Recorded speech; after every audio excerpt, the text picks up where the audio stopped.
Dalam kehidupan sehari-hari, kita berinteraksi dengan yang namanya pengukuran. Teman-teman tahu nggak kalau pengukuran itu terdapat berbagai jenis? Nah, di sini kami dari kelompok 6 akan menjelaskan mengenai skala pengukuran. Dengan saya Meta Sari, saya Meta Hikmah, Saya Gayar Sadewa. Saya Sufyan Muhammad.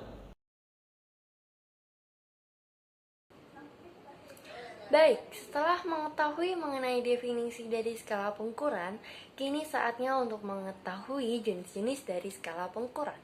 Skala pengukuran terdiri dari 4 jenis. Yang pertama adalah skala nominal, yang kedua adalah skala ordinal, yang ketiga adalah skala interval, dan yang keempat adalah skala rasio. Nah, di sini saya akan menjelaskan lebih lanjut mengenai skala nominal. Nah, apa sih skala nominal itu? Nah, skala nominal itu adalah klasifikasi atau pengelompokan data ke dalam kategori-kategori. Namun dalam kategori-kategori tersebut tidak terdapat yang namanya besaran, tidak terdapat jarak atau interval numerik, dan tidak terdapat urutan atau tingkatan. Nah, biasanya dalam data dari skala nominal ini itu terdapat angka atau kode, di mana angka atau kode ini hanya sebagai identitas saja. Nah, jadi angka atau kode ini itu bukanlah sebuah tingkatan, bukanlah sebuah besaran atau untuk perhitungan matematis. Nah, kira-kira apa sih karakteristik dari skala nominal? Nah, untuk karakteristik skala nominal itu ada beberapa nih. Nah, seperti yang sebelumnya sudah disebutkan juga, yang pertama yaitu kategori tanpa urutan yang jelas. Nah, jadi setiap kategorinya itu tidak dapat ditingkatkan, mana yang peringkat 1 dan mana yang peringkat 2. Lalu, tidak memiliki jarak atau interval yang dapat diukur, yang berarti bahwa kategori A dan kategori B tidak dapat diukur berapa jaraknya, baik itu jumlahnya atau mungkin jarak peringkatnya, mana yang lebih bagus, mana yang kurang, itu tidak bisa diukur. Nah, selanjutnya adalah angka atau kode yang digunakan untuk label identitas. Nah, jadi angka atau kode di sini itu tidak digunakan untuk besaran, tidak untuk jarak atau interval numerik atau untuk tingkatan. Lalu operasi matematika yang digunakan itu biasanya yaitu dengan pencarian modus atau pencarian frekuensi terbesar.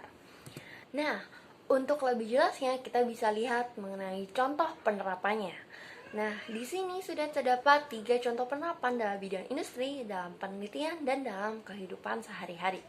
Nah, bisa kita lihat case pertama di contoh di industri. Apabila ingin mengetahui jenis pelarut dalam proses ekstraksi, nah bisa dikategorikan menjadi etanol, N-heksana, aid, dan kloroform, di mana keempat bahan ini itu tidak dapat diurutkan atau ditingkatkan mana yang peringkat 1 dan peringkat 2 dan seterusnya. Selanjutnya adalah apabila ingin mengetahui limbah pabrik ini itu dalam bentuk apa. Nah, bisa dikategorikan limbah padat, limbah cair, dan limbah gas. Selanjutnya, kode batch produksi, yaitu batch A, batch B, dan batch C, di mana A, B, dan C ini itu tidak terbilang sebagai tingkatan. Itu hanya sebuah kode yang digunakan untuk identitas saja. Selanjutnya adalah di penelitian. Bisa kita lihat case pertama yaitu untuk jika ingin mengetahui jenis sampel yang ingin diuji. Ada minyak kelapa, minyak jelantah, dan minyak sawit. Lalu, mengenai apa saja sih warna indikator asam basa? Nah, bisa dikategorikan merah, biru, hijau.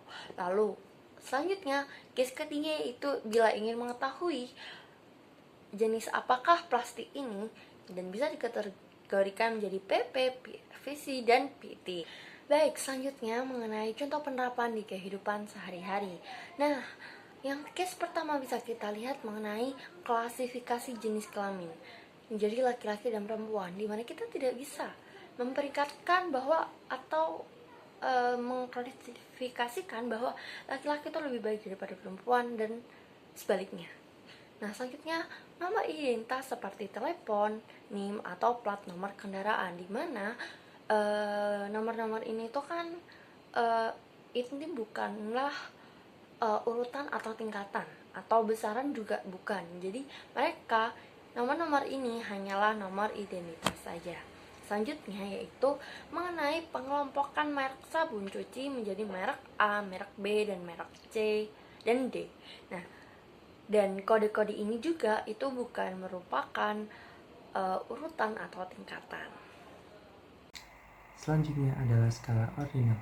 Skala ordinal sendiri merupakan salah satu sistem pengukuran data yang mengurutkan objek berdasarkan tingkatan atau urutan tertentu.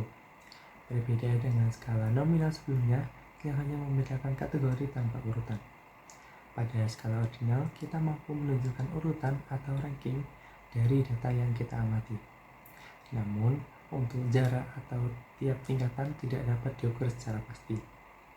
Misalkan kita tahu bahwa data ini memiliki angka yang lebih besar dari yang satunya, tapi kita tidak tahu secara kuantitatif itu perbedaannya seberapa besar. Untuk contohnya itu adalah survei kepuasan pelanggan. Urutannya ada sangat puas, puas, dan tidak puas.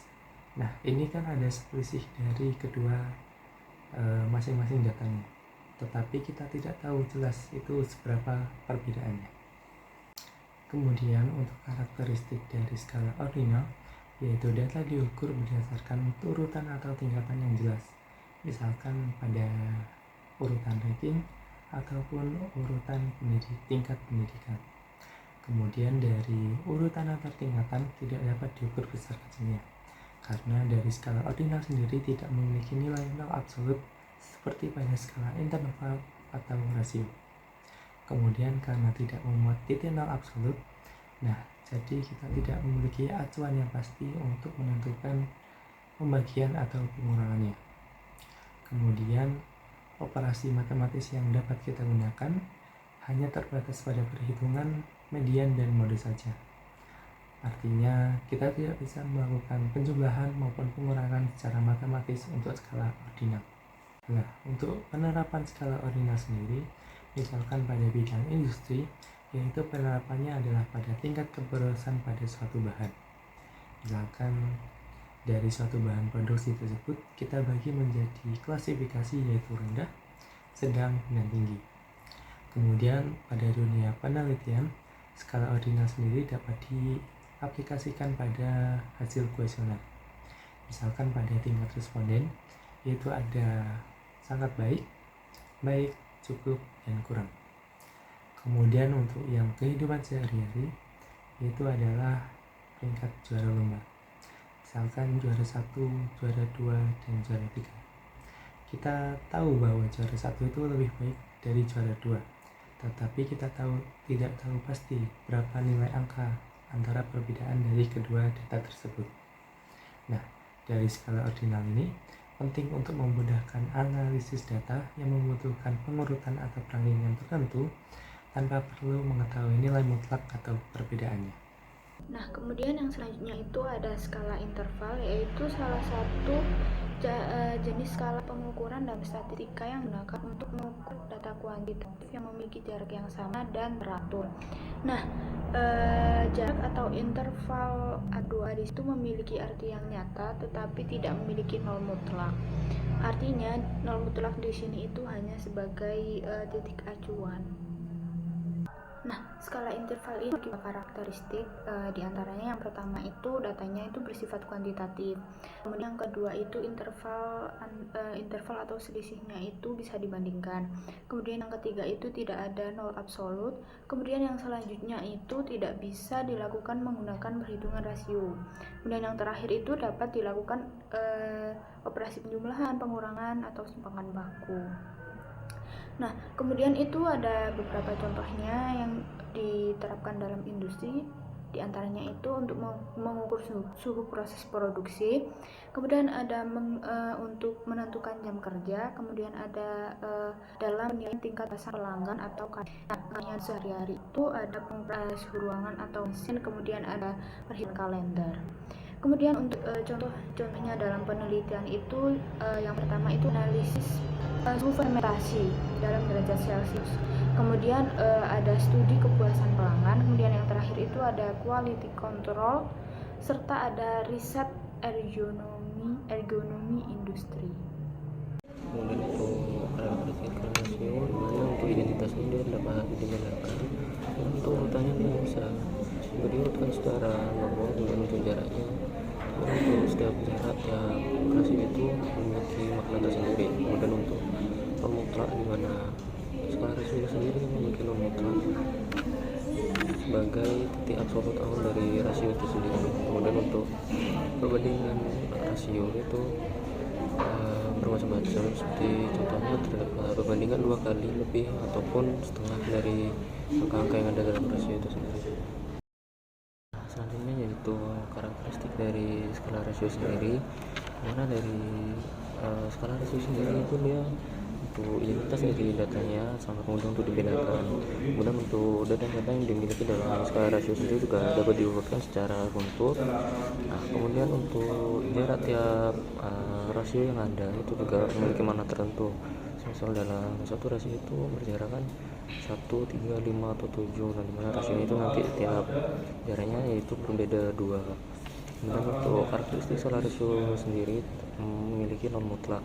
Dimana memiliki non mutlak ini maksudnya yaitu dari data yang ada dalam skala rasio sendiri dia memiliki titik absolut, dimana titik absolut itu merupakan titik awal dari data yang digunakan dalam skala rasio itu sendiri.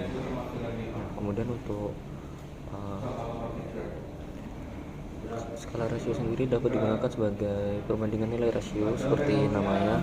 Nah, untuk perbandingan rasio ini sendiri dapat berubah seperti setengah dari maupun lebih banyak setengahnya dan lain sebagainya. Kemudian untuk kelebihan dari penggunaan nilai rasio sendiri yaitu dia merupakan perhitungan skala yang paling komprehensif untuk perhitungan analisa data. Kemudian untuk penggunaan nilai rasio ini sendiri juga mudah digunakan sehingga sangat fleksibel untuk penggunaan segala analisis statistika. Kemudian untuk rasio sendiri juga cocok untuk kuantitatif industri, di mana di industri sendiri akan banyak menggunakan perhitungan perbandingan. Kemudian untuk skala rasio sendiri dia tingkat keakuratan perbandingan sendiri lebih detail dibandingkan perhitungan skala lainnya. Kemudian untuk kekurangan dari skala rasio yaitu dia tidak cocok untuk digunakan dalam data kualitatif, karena skala rasio ini sendiri dia menggunakan hanya perhitungan kuantitatif maupun yang berangka. Nah, kemudian untuk kekurangan dari skala rasio yang lainnya yaitu memerlukan alat ukur yang presisi, dimana apabila untuk perhitungan skala rasio ini sendiri tidak menggunakan alat presisi, maka hasil dari perhitungan skala rasio sendiri juga dapat berubah. Kemudian untuk kekurangan yang terakhir yaitu sulit didapatkan jika parameter tidak memiliki non mutlak. Yang dimaksud dengan tidak memiliki non mutlak yaitu tidak memiliki titik awal, dimana untuk skala rasio yang tiba-tiba berada pada angka tertentu kemudian dibandingkan dengan angka tertentu. Untuk contoh penerapan dari skala rasio sendiri, kita mengambil contoh dari penerapan dalam bidang industri dan juga dalam kehidupan sehari-hari.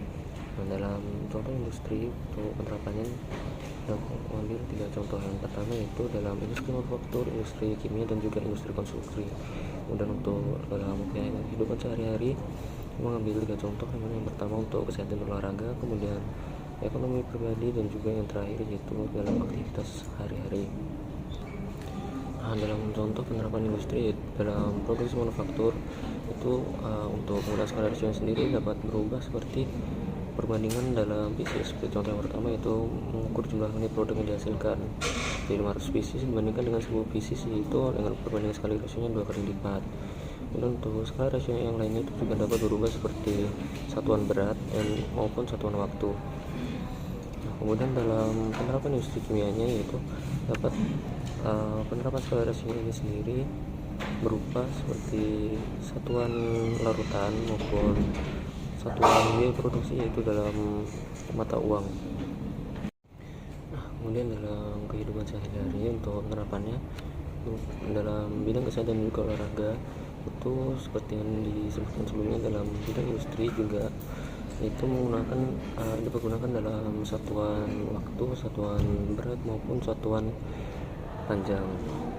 Kemudian masuk ke dalam bidang ekonomi pribadi yaitu contohnya itu jumlah uang tabungan, kemudian pengeluaran harian dan juga pendapatan bulanan, di mana dalam Bidang ini digunakan hanya satuan rasio dalam bentuk satuan mata uang rupiah.